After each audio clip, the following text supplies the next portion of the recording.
Kalunos-lunos ang sinapit ng EAP host na si Alan Kay dahil na-aksidente ito sa kanilang noontime show. Makikitang nagtamo ito ng malaking sugat sa braso at kitang-kitang namimilipit sa sakit si Alan Kay. Kaya naman labis ang pag-aalala ngayon ng mga Dabarkads na sila May Mendoza, Pauline Luna at iba pa sa nangyari kay Alan Kay. Narito ang buong detalye, panoorin.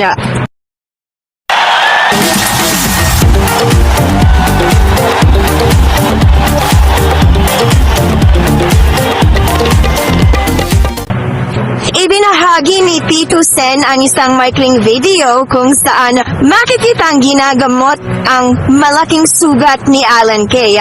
Makikitang nagtamo ito ng malaki at malalim na sugat sa kanyang braso sa bandang siko.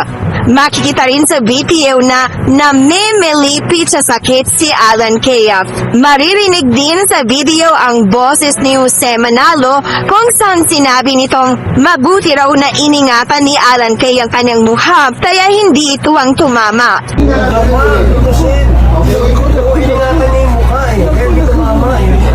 Mapapansin nakuha ang video sa loob ng tent ng kanilang dressing room.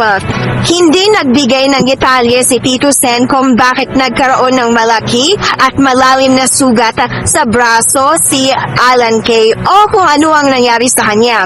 Ayon sa isang source, na-aksidente raw si Alan Kay habang nag-shoot ng kanilang noontime show sa TV5 na EAT ngayong hapon.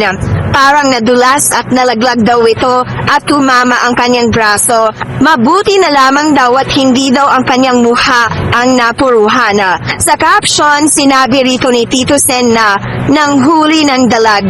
Sa comment section naman na ito ng post ni Tito Sen, ikinagulat ni May Mendoza ang nangyari kay Alan Kay kaya naman napakomment ito ng Ma'am Alan!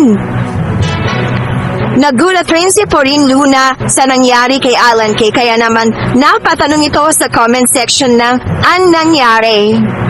Nagpasalamat naman si Gian Soto sa Diyos dahil laging maayos naman ang kalagayan ngayon ni Alan Kay.